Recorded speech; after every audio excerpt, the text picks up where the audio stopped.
Assalamualaikum warahmatullahi wabarakatuh. Halo semuanya, hari ini kita akan bahas kembali materi di sejarah Indonesia di kelas 10. Nah, materi yang akan kita bahas pada kesempatan kali ini adalah tentang kerajaan Islam di Pulau Jawa. Mari kita mulai. Jadi hari ini ada 3 kerajaan Islam yang akan kita bahas yang letaknya di Pulau Jawa. Yang pertama ada Kerajaan Demak, yang kedua ada Kerajaan Mataram Islam, yang ketiga ada Kerajaan Banten atau banyak juga yang menyebutnya sebagai Kesultanan ya karena dia coraknya Islam. Tapi sebetulnya di Pulau Jawa itu banyak juga kesultanan-kesultanan lain yang memang tidak dibahas sekarang. Contohnya ada apa? Ada Kesultanan Pajang, ada Kesultanan Cirebon, itu tidak akan dibahas pada kesempatan kali ini. Nah, kali ini kita cuman bahas 3 kesultanan saja. Oke, yang pertama kita mulai dari Kerajaan Demak atau Kesultanan Demak. Di manakah letak Kesultanan Demak? Mari kita lihat peta Kesultanan Demaknya ini. Ini terletak di Pulau Jawa tentunya. Jadi Demak ini letak geografisnya di Jawa Tengah kalau sekarang. Kerajaan Demak itu berkembang dari sebuah daerah yang bernama Bintoro yang merupakan daerah bawahan dari Majapahit. Jadi sebelumnya Kerajaan Demak itu merupakan daerah dari bawahan Kerajaan Majapahit. Majapahit itu adalah salah satu kerajaan yang bercorak Hindu-Buddha. Nah, dulunya Demak itu merupakan salah satu daerah bawahannya, tapi lama-kelamaan berkembang menjadi Kesultanan Islam dan berdiri sendiri, membuat kesultanan sendiri, tidak di bawah Majapahit kembali. Asal-usul kerajaan Demak itu seperti apa? Kekuasaan pemerintahannya itu diberikan kepada Raden Patah. Jadi, Raden Patah itu salah satu tokoh yang mendirikan kerajaan Demak yang merupakan salah seorang dari keturunan Raja Brawijaya ke-5, yaitu dari Raja Majapahit. Dan ibunya menganut agama Islam serta berasal dari Jempa. Itu merupakan asal-usul dari Kesultanan Demak. Lalu bagaimana sih awal berdiri Kesultanan Demak? Jadi, raja pertamanya itu bernama Raden Patah.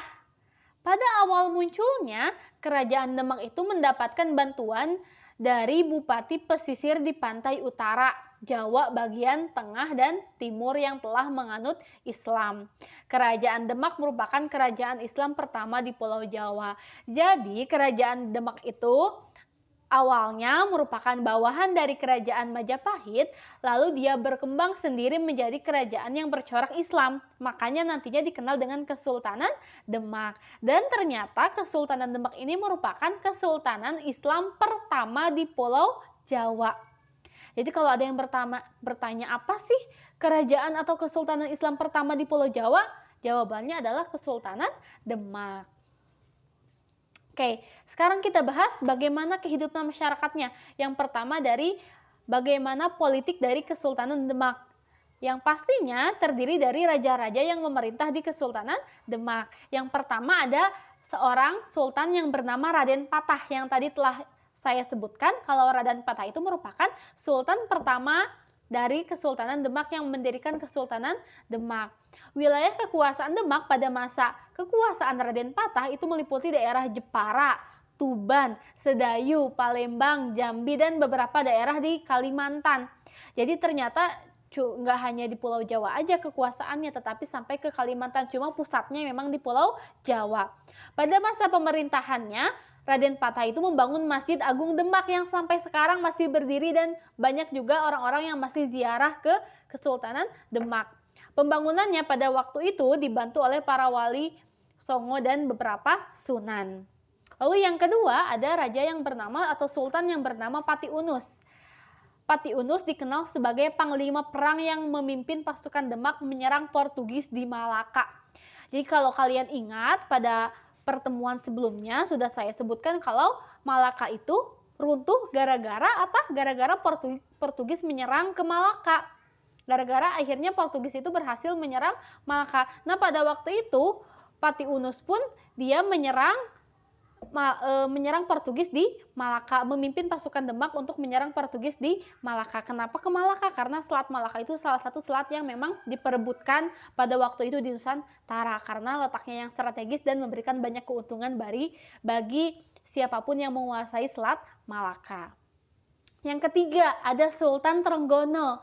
Sultan Trenggono merupakan sultan yang membuat Kesultanan Demak itu mencapai puncak kejayaan. Nah, ini harus kalian ingat, pada masa siapakah Kesultanan Demak itu mencapai kejayaannya? Yaitu pada masa Sultan Trenggono. Kenapa pada masa Sultan Trenggono? Karena ternyata pada masa pemerintahannya daerah-daerah yang berhasil dikuasainya itu sangat banyak, diantaranya sampai ke Banten, ujung Pulau Jawa, sampai Sunda Kelapa, Cirebon, semuanya berhasil dikuasai oleh Kesultanan Demak. Penguasaan terhadap daerah tersebut bertujuan untuk apa? Untuk menggagalkan terjalinnya hubungan antara Kerajaan Pajajaran dengan Portugis. Jadi pada waktu itu Kerajaan Pajajaran merupakan salah satu saingan dari Kesultanan Demak.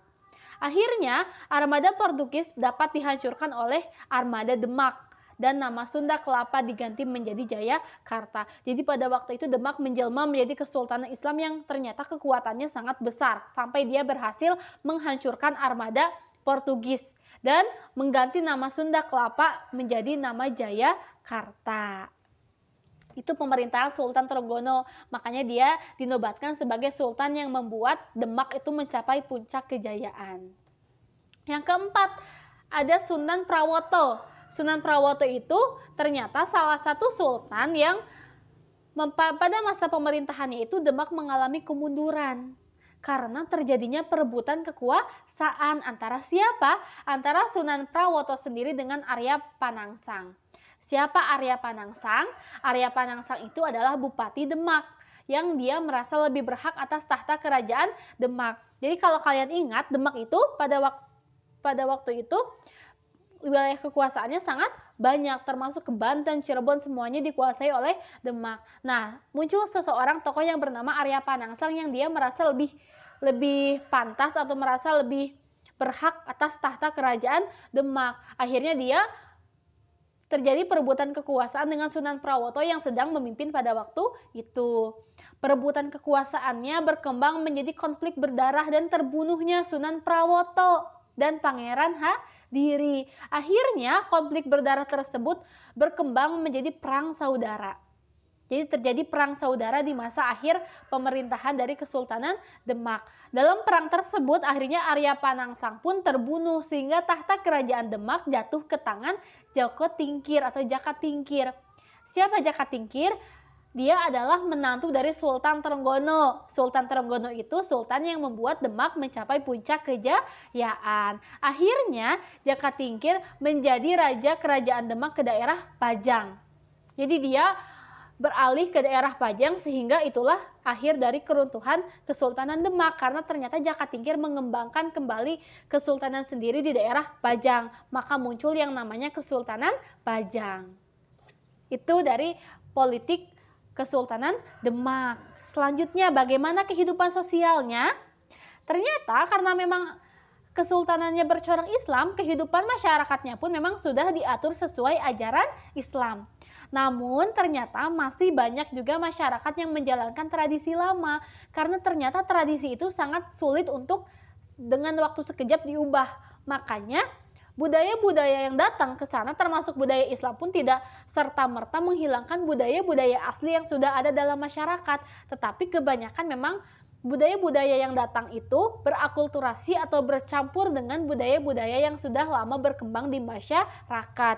Sehingga karena budaya Islam tidak dengan utuh diterima, munculnya yang namanya perpaduan antara agama Islam dengan tradisi Hindu-Buddha.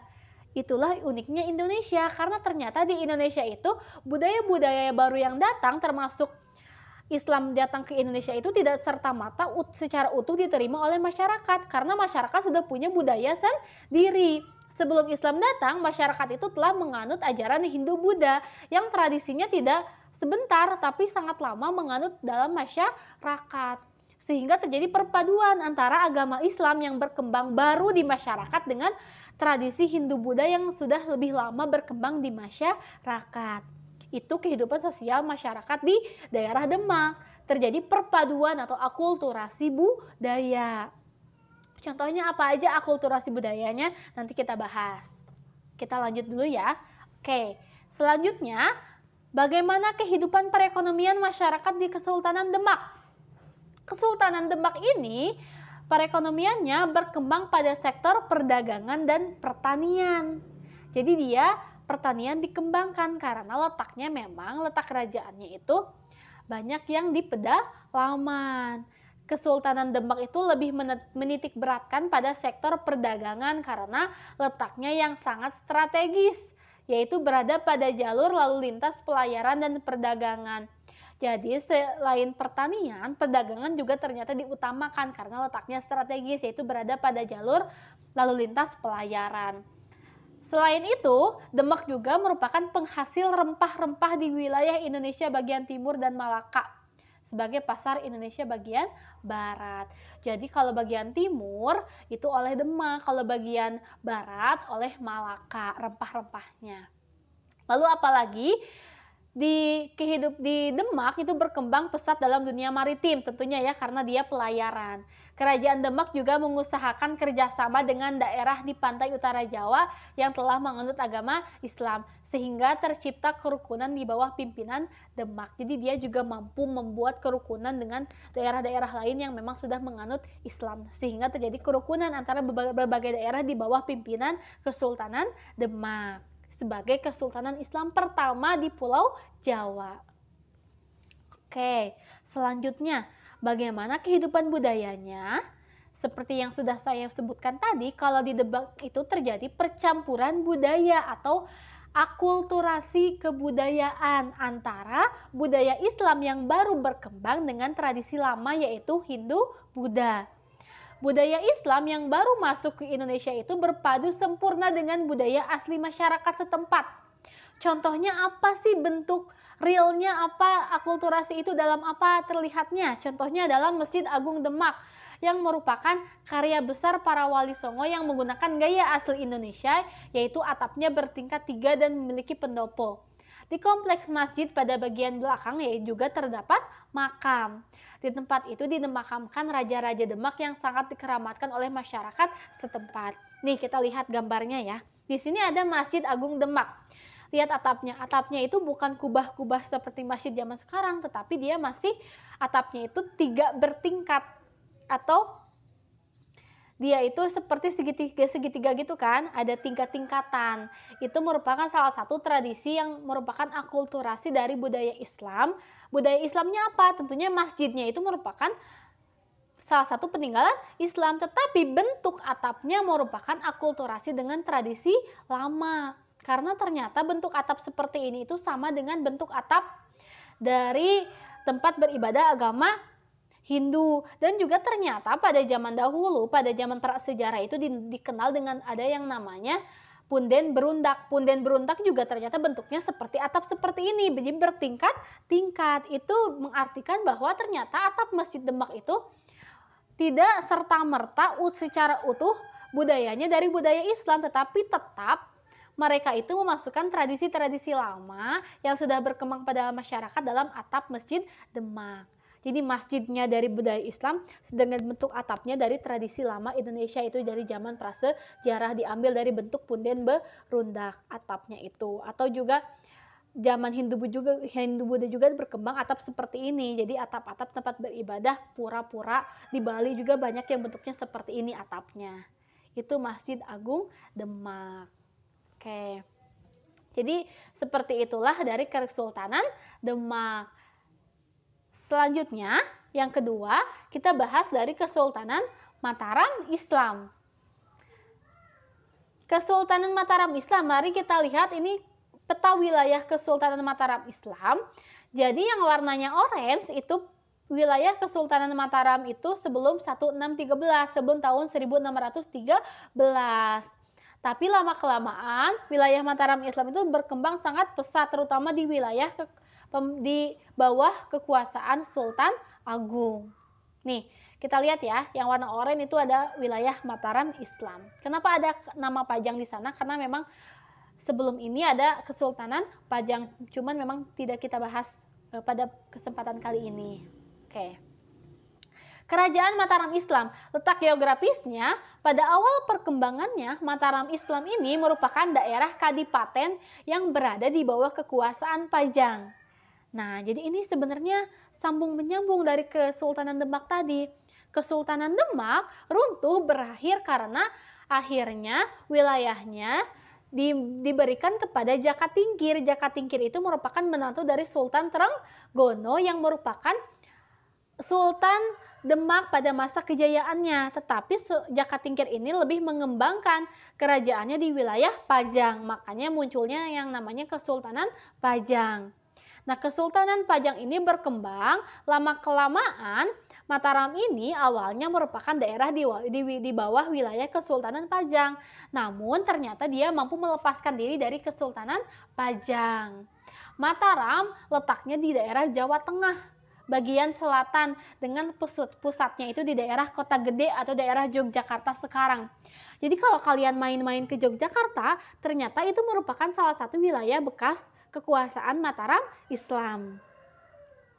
Dari daerah itulah Mataram terus berkembang hingga menjadi sebuah kerajaan besar yang merupakan wilayahnya itu meliputi Jawa Tengah, Jawa Timur dan bahkan ke Jawa Barat. Oke, bagaimana sih awal berdiri Kesultanan Mataram Islam? Mataram Islam itu awalnya merupakan bawahan dari Kesultanan Pajang. Lalu diambil alih oleh Ki Ageng Pamanahan. Siapakah Ki Ageng Pamanahan? Ki Ageng Pamanahan itu merupakan awalnya itu kayak bupati dari wilayah Mataram di bawah Pajang. Wilayah ini akhirnya diberikan kepada Ki Ageng Pamanahan oleh Sultan Pajang berserta putranya yaitu Senopati atas jasa mereka dalam ikut serta melumpuhkan Arya Panangsang. Jadi waktu terjadi pertempuran atau perang saudara di Kesultanan Demak, Ki Ageng Pamanahan ini membantu untuk melumpuhkan Arya Panangsang. Akhirnya Arya Panangsang kan terbunuh, akhirnya dia diberikan wilayah Mataram. Lalu Ki Ageng Pamanahan ini merintislah kerajaan Mataram. Dia yang dalam waktu singkat menjadikan daerahnya sangat maju. Tapi Ki Ageng Pamanahan ini tidak sempat menikmati hasil usahanya karena dia meninggal pada tahun 1575. Akan tetapi anaknya yang bernama Sutawijaya yang dikenal dengan Senopati melanjutkan usahanya dengan sangat giat. Jadi dilanjutkan oleh anaknya yang bernama Senopati karena Ki Ageng Pamanahannya telah meninggal dunia.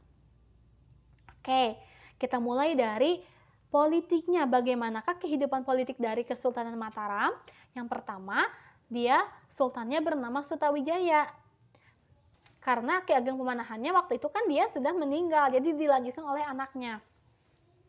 Sutawijaya melanjutkan wilayah kekuasaannya itu memperluas ke Surabaya, Madiun, Ponorogo, Pasuruan, dan Kediri. Jadi dia memperluas wilayah kekuasaannya. Setelah Sutawijaya ada seseorang yang bernama Mas Jolang juga menjadi sultan. Dia memperluas wilayahnya dan melakukan pendudukan terhadap daerah di sekitar Mataram Islam. Lalu yang ketiga nih, ada Sultan Agung. Sultan Agung adalah salah satu tokoh penting di Mataram Islam karena dia membuat Mataram mencapai masa kejayaan. Sultan Agung adalah sultan yang sangat kuat. Dia memiliki tujuan yang kuat di Mataram, yaitu mempertahankan seluruh tanah Jawa dan mengusir orang Belanda di Batavia. Jadi ketika Mataram Islam sudah berdiri, muncul kekuasaan VOC Belanda. Nah, Sultan Agung ini seseorang yang tokoh yang sangat-sangat menghindari pengaruh Belanda di daerah Jawa. Dia ingin mengusir orang-orang Belanda di Batavia, sehingga di bawah pemerintahannya Belanda sulit menembus daerah Mataram karena dia sangat kuat. Prestasi lainnya apa? Sultan Agung dapat menundukkan para bupati yang tidak mengakui kekuasaan pusat Mataram, akhirnya bisa mengakui Sultan Agung sebagai Sultan Mataram dengan pusat kekuatannya di Mataram. Lalu Sultan Agung juga menyusun Kitab Undang-Undang Surya Alam yang merupakan perpaduan antara hukum Islam dan adat istiadat Jawa serta mengirim armada pasukannya menyerang Batavia yang dikuasai VOC. Jadi Sultan Agung itu sangat-sangat kuat karena dia mampu mengalahkan VOC, menyerang VOC dengan beraninya.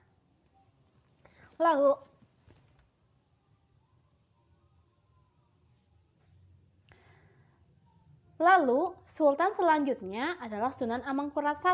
Ternyata Sultan kali ini tidak sekuat dari Sultan Agung, dan dia beda karakter dengan Sultan Agung. Kalau Sultan Agung kan dia sangat tidak ingin bekerja sama dengan VOC, bahkan dia ingin mengusir VOC, mempertahankan Pulau Jawa jauh dari pengaruh VOC. Tetapi Sunan Amangkurat I ini pada waktu itu pemerintahannya dia memperbolehkan Belanda masuk ke wilayah Mataram karena dia bekerja sama dengan pihak Belanda.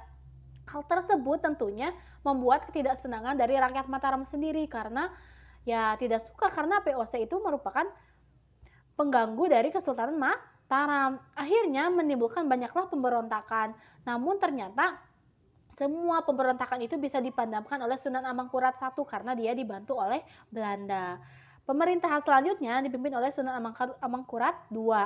Wilayah kekuasaan Mataram menjadi semakin sempit karena sebagian wilayah kekuasaannya diambil oleh Belanda. Amangkurat II ini mendirikan ibu kota baru di daerah Wonokerto yang kemudian dikenal dengan nama Kartasura. Di daerah Kartasura, Amangkurat II menjalankan pemerintahan di atas sisa-sisa kerajaan Mataram karena banyak wilayah-wilayah yang diambil oleh VOC. Jadi seperti itu perpolitikan dari Kesultanan Mataram. Selanjutnya, bagaimana kehidupan perekonomiannya? Dilihat dari letak geografisnya, Mataram itu memang berada di pedalaman dan Mataram memiliki tanah yang subur. Sehingga hal tersebut menjadikan kerajaan Mataram itu sebagai kerajaan yang daerah pertanian dan agrarisnya itu cukup berkembang. Bahkan pada waktu itu Mataram menjadi daerah pengekspor beras terbesar pada masa itu. Jadi karena agrarisnya sangat berkembang pesat, pada waktu itu Mataram menjadi pengekspor beras terbesar pada waktu itu. Dan rakyat Mataram juga banyak melakukan aktivitas lain seperti perdagangan di laut. Hal ini dapat terlihat dari dikuasainya daerah-daerah pelabuhan di sepanjang pantai utara Jawa. Jadi nggak cuma agraris nih, ternyata perdagangan di laut pun dikembangkan di Mataram Islam. Selanjutnya, ada kehidupan sosial budaya. Bagaimana kehidupan sosial budayanya? Di Mataram berkembang budaya lain seperti seni tari, seni pahat, seni sastra, dan sebagainya. Lalu, seperti halnya dengan Kesultanan Demak, di Mataram pun muncul kebudayaan yang merupakan akulturasi atau perpaduan antara budaya Islam dengan budaya tradisi lama di Indonesia. Baik itu tradisi Hindu-Buddha maupun tradisi prasejarah. Muncul yang namanya kebudayaan Kejawen. Apa itu Kejawen? Jadi merupakan akulturasi antara budaya asli Hindu, Buddha, dan Islam. Contoh aktivitas-aktivitas yang merupakan akulturasi budaya di daerah Mataram adalah adanya upacara grebeg. Upacara grebeg itu bersumber dari pemujaan roh nenek moyang yang berupa kenduri gunungan yang merupakan tradisi sejak zaman Majapahit yang dijatuhkan pada waktu perayaan Hari Besar Islam. Sehingga muncul yang namanya grebeg Syawal. Lalu ada grebeg Maulid. Jadi kalau misalnya kalian bisa lihat, kalian cari sendiri, ada yang namanya grebeg Maulud, ada yang namanya grebeg Syawal. Jadi masyarakat itu membawa gunungan seperti bentuknya kayak gini ya, kayak gunung, terus itu berisi kayak hasil-hasil bumi, ada buah-buahan, sayur-sayuran dan sebagainya, dan mereka membuat arak-arakan gunungan tersebut ke jalan. Lalu nantinya diperebutkan, diambil masyarakat mengambil makanan atau hasil-hasil budaya dari yang ada pada gunungan tersebut. Itu yang namanya upacara grebeg yang sampai sekarang masih dilestarikan di daerah Mataram atau di daerah Jogja sekarang. Hal tersebut ternyata merupakan perpaduan antara budaya Hindu-Buddha dengan budaya Islam. Karena ternyata itu bersumber dari pemujaan roh nenek moyang berupa kenduri gunungan yang sejak Majapahit memang sudah ada, tetapi dikembangkan dengan corak Islam pada zaman Mataram. Islamnya apa? Karena Islamnya itu peringatan Hari Besar Islam. Kalau gunungannya itu merupakan berasal dari tradisi lama. Itu upacara grebeg. Lalu juga budaya yang lain yang berkembang, Sultan Agung juga sebagai sultan yang membuat Mataram menjadi kerajaan yang jaya, dia mengarang kitab sastra gending yang berupa kitab filsafat. Lalu juga muncul kitab-kitab lain seperti kitab Niti Sruti, Niti Sastra, dan Absarta yang berisi ajaran tabiat baik yang bersumber pada kitab Ramayana. Jadi seperti saya sebutkan, kalau terjadi banyak sekali perpaduan budaya di Mataram Islam ini, terutama dari budaya Hindu-Buddha dengan budaya Islam. Lalu Kerajaan Mataram Islam berakhir setelah Sunan Amangkurat II wafat. Seperti sudah tadi disebutkan, Sunan Amangkurat pertama pemerintahannya itu dia bekerja sama dengan VOC. Itu sangat berbanding terbalik dengan pemerintahan Sultan Agung. Sehingga pada waktu itu, pada akhir Sunan Amangkurat II, pada akhir pemerintahannya setelah dia wafat, wilayah Mataram terbagi menjadi dua, melalui perjanjian Giyanti. Apa itu perjanjian Giyanti? Perjanjian Giyanti merupakan kesepakatan yang terjadi antara pihak VOC Belanda dengan Pangeran Mangkubumi dari Kesultanan Mataram. Jadi ada kesepakatan antara VOC dengan Mataram karena VOC udah sangat berpengaruh besar di Mataram. Isi perjanjiannya menciptakan Kesultanan Mataram berakhir, baik secara de jure atau pun secara de facto. Latar belakang perjanjian Giyanti yaitu pemberontakan Sultan Mataram, yaitu Pangeran Mangkubumi untuk memperoleh keuntungan pribadi dan dia bekerja sama dengan pihak VOC. Akhirnya, isi dari perjanjian Giyanti harus disepakati oleh mereka. Yaitu apa?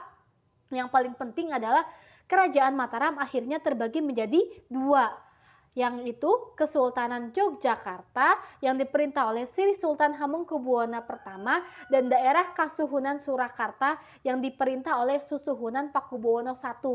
Makanya sekarang kayak ada dua kesultanan di daerah Jawa Tengah itu, ada Kesultanan Jogja, ada juga Kesultanan atau Kasuhunan Surakarta.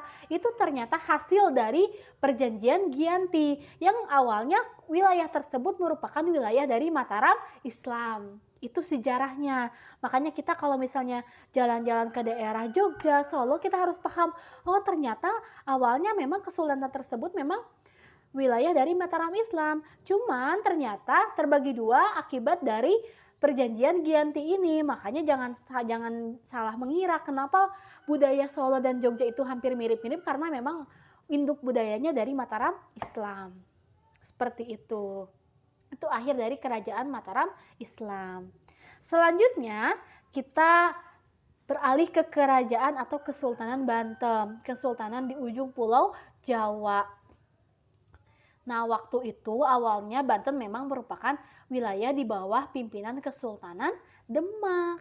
Ini wilayah kekuasaan dari Kesultanan Banten. Letaknya di mana? Di Jawa Barat bagian utara atau sekarang itu ya Provinsi Banten. Kesultanan Banten itu terletak di wilayah Banten di ujung pulau Jawa. Bagaimana awal berdiri dari Kesultanan Banten? Jadi Banten itu berdiri setelah Fathahillah berhasil merebut Sunda Kelapa pada tahun 1527. Daerah Banten akhirnya dikembangkan sebagai pusat perdagangan dan persebaran agama Islam. Dasar-dasar Kesultanan Banten diletakkan oleh Hasanuddin, putra Fathahillah. Karena Fathahillah pada waktu itu memilih untuk meninggalkan Banten. Akhirnya Banten diserahkan kepada Sultan Hasanuddin. Perkembangan kerajaan Banten menjadi sangat pesat dan mencapai puncak kejayaan pada masa pemerintahan Sultan Ageng Tirtayasa. Jadi pada waktu itu sultan pertamanya siapa? Sultan Hasanuddin. Tapi pada awalnya yang bisa merebut Banten adalah Fathahillah. Fathahillah itu salah satu sultan yang mengembangkan daerah Kesultanan Cirebon. Dia balik ke Cirebon, tetapi anaknya akhirnya yang mengembangkan Kesultanan Banten karena Fathahillah memilih untuk kembali ke Cirebon mengembangkan Islam di daerah Cirebon. Tetapi anaknya yang menjadi pemimpin di daerah Banten. Yang akhirnya menjadi sultan pertama Kesultanan Banten, yaitu Sultan Hasanuddin. Lalu ada sultan siapa lagi? Ada Sultan Ageng Tirtayasa yang dia merupakan sultan yang membuat Banten mencapai puncak kejayaan. Lalu ada Sultan Haji yang membuat Banten akhirnya runtuh. Oke, mari kita lihat bagaimana perpolitikan di daerah Kesultanan Banten. Raja pertamanya Sultan Hasanuddin. Pada masa pemerintahan Sultan Hasanuddin, penyiaran agama Islam dan perdagangan di Banten berkembang sangat pesat. Hasanuddin juga menjalin persahabatan yang erat dengan kerajaan Indrapura di Sumatera. Hubungan diplomatik tersebut diperkuat dengan pernikahan politik antara Hasanuddin dengan putri Raja Indrapura. Jadi ternyata Sultan Hasanuddin menikah dengan putri Raja Indrapura. Hal tersebut membuat kedua kerajaan tersebut hubungannya semakin erat. Lalu yang kedua, kita bahas pada masa kejayaannya, yaitu di bawah pemerintahan Sultan Ageng Tirtayasa. Dalam upaya mempertahankan Banten sebagai salah satu pusat perdagangan di Indonesia, Sultan Ageng Tirtayasa bersikap tegas terhadap VOC. Jadi dia berani bersikap tegas yang berkedudukan di Batavia. Jadi VOC itu waktu itu berkedudukan di Batavia, yang otomatis jaraknya sangat dekat dengan Banten. Akhirnya pada waktu itu Sultan Ageng Tirtayasa itu dia bersikap sangat tegas tidak memperbolehkan VOC untuk berpengaruh besar di daerah Banten. Hal tersebut membuat banyak konflik yang terjadi antara Banten dan Batavia. Selanjutnya ada Sultan Haji. Pada masa pemerintahan Sultan Haji ini Banten menurun pemerintahannya karena ternyata Sultan Haji itu berkolaborasi dengan pihak VOC sehingga VOC mampu menguatkan kekuatannya di daerah Banten setelah sebelumnya memang dipertahankan sangat kuat oleh Sultan Ageng Tirtayasa. Lalu bagaimana kehidupan perekonomiannya? Banten itu letaknya sangat strategis. Dia dekat dengan Selat Sunda. Sehingga Banten menjadi penguasa jalur pelayaran dan perdagangan yang memiliki Selat Sunda. Banten berkembang menjadi sebuah kerajaan besar di Jawa Barat dan bahkan saingan berat dari VOC Belanda yang berkedudukan di Batavia. Lalu, bagaimana kehidupan sosial budayanya? Kehidupan sosial budaya dari Banten ini memang masyarakatnya bertumpu pada bidang perdagangan karena mereka memiliki bahan ekspor penting yaitu lada sebagai daya tarik yang kuat dari pedagang asing. Jadi lada itu merupakan rempah-rempah yang sangat diperebutkan oleh pedagang asing karena mereka sangat butuh lada. Terutama pedagang-pedagang dari Eropa, mereka sangat mencari yang namanya lada. Hasil peninggalan budayanya di Banten itu berupa bangunan-bangunan yang bentuk dan ukirannya itu mendapatkan pengaruh dari kebudayaan Islam. Yaitu apa? Masjid yang dibangun pada masa Kesultanan Banten itu contohnya. Lalu selanjutnya keruntuhan Kesultanan Banten. Jadi Sultan Banten itu runtuh ketika Sultan Ageng Tirtayasa akhirnya tidak memerintah lagi, tetapi Sultan Haji yang memerintah dengan sikapnya yang tidak sekuat, tidak setegas oleh Sultan Ageng Tirtayasa. Sultan Haji itu cenderung berkompromi dengan VOC. Akhirnya perbedaan sikap tersebut memuncak menjadi perang saudara antara Sultan Ageng Tirtayasa dengan Sultan Haji. Akhirnya dalam perang tersebut Sultan Haji itu memang berkolaborasi dengan VOC. Dia dibantu oleh VOC menyebabkan Sultan Ageng Tirtayasa terdesak dan kemudian tertangkap. Peristiwa kemenangan Sultan Haji menandai berakhirnya kejayaan Banten karena setelah itu Banten berada di bawah pengaruh VOC. Karena Sultan Hajinya dari awalnya memang sudah dibantu VOC. VOC kalau udah membantu sultan-sultan di kesultanan pasti dia meminta imbalan. Imbalannya tidak sedikit. Banyak hal yang biasanya diminta oleh VOC. Salah satunya adalah monopoli perdagangan yang akhirnya ya gara-gara VOC udah menancapkan pengaruhnya di Banten, Banten akhirnya runtuh karena tidak bisa menahan kekuasaan atau kekuatan dari VOC.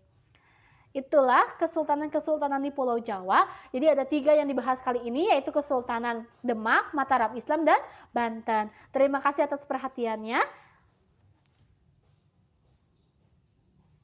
Salam sejarah.